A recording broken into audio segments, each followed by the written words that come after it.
Você sabia que o melhor mestre é sempre o exemplo? Vários educadores, ao longo da história da humanidade, nos falam isso.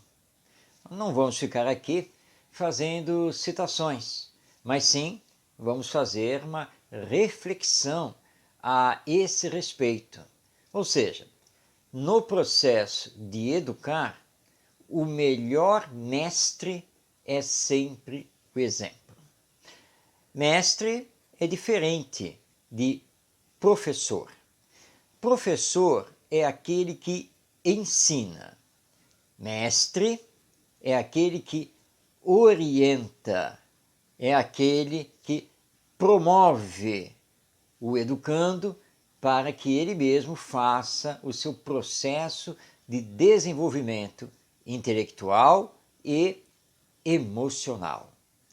O exemplo tem uma força muito grande, porque muitas vezes vemos professores que ensinam e ensinam bem, mas cujo ensino não é seguido pelos próprios exemplos. E quantas vezes os exemplos se contrapõem àquilo que é ensinado. Isso vale também para os pais, que são os primeiros e grandes educadores das crianças e dos jovens. Não podemos esquecer disso. O melhor mestre é sempre o exemplo, porque as crianças e os jovens estão sempre olhando para nós, estão vendo o que fazemos, como fazemos, o que falamos, como falamos, e é isso que repercute mais profundamente neles. Talvez você já tenha passado por essa situação, seja na família, seja na escola, da criança ou do jovem rebater a sua fala, argumentando que você fala, mas você não faz. E aí o processo educacional desmorona, porque ele não tem o reforço do exemplo.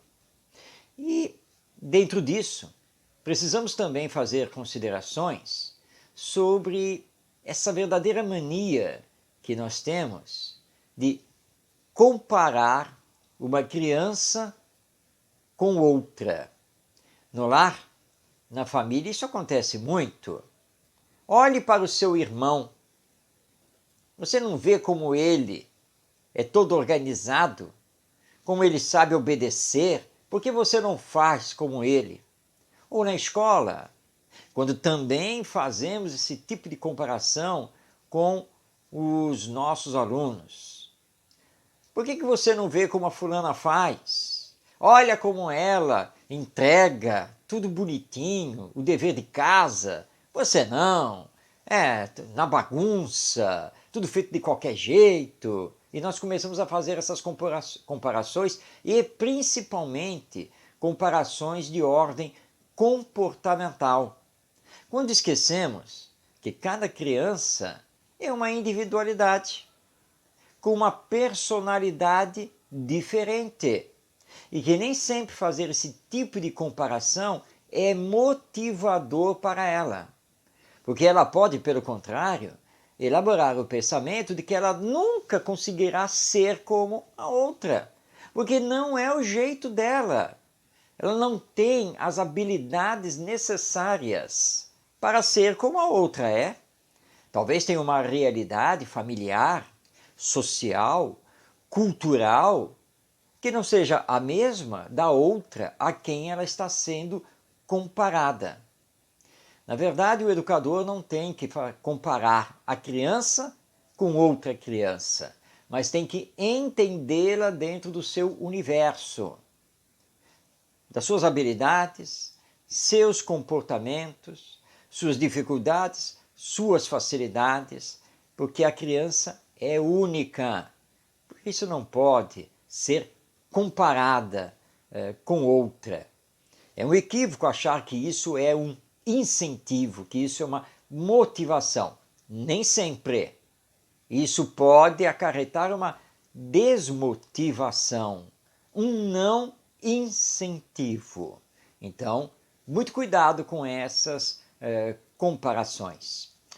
O educador, ou seja, que vai além de ser aquele que ensina enquanto professor, o educador deve aprender a ler a maneira e o jeito de ser da criança com qual ele trabalha, das crianças.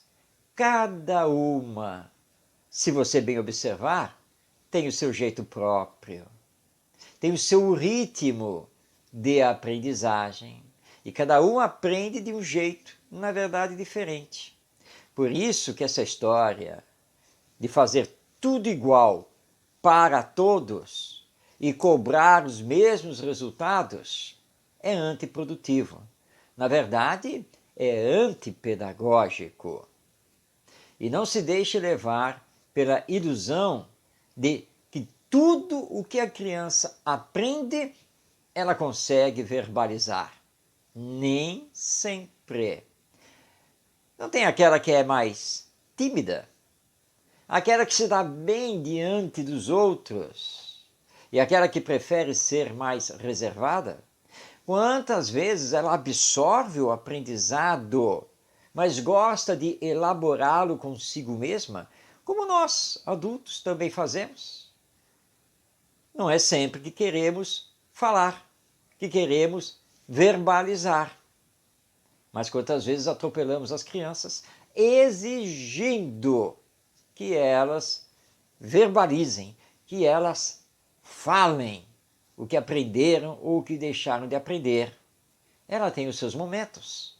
E esses momentos também precisam ser respeitados.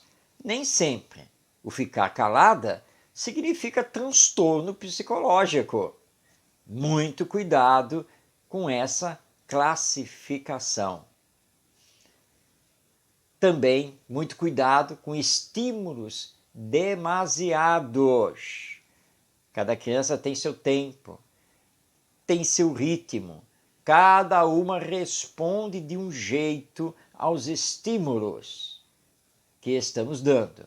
Então vá com calma quanto a isso. Elas não vão se desenvolver do mesmo jeito, aprender as coisas no mesmo tempo e dentro das mesmas circunstâncias. A insistência com determinado estímulo, a repetição, às vezes é muito importante do que ficar trocando de técnica, trocando de didática, de metodologia. Calma!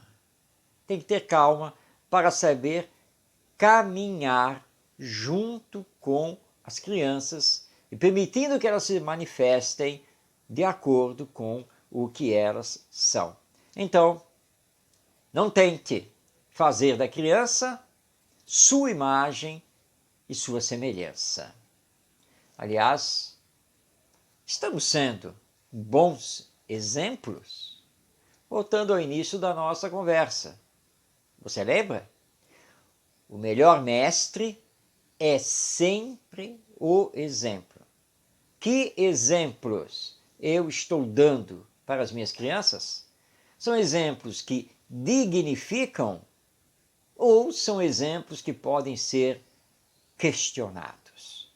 Tudo isso faz parte do processo de educar.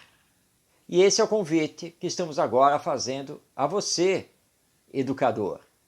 Pensar e refletir sobre esse processo e a importância do exemplo e o respeito ao ritmo de desenvolvimento de cada criança.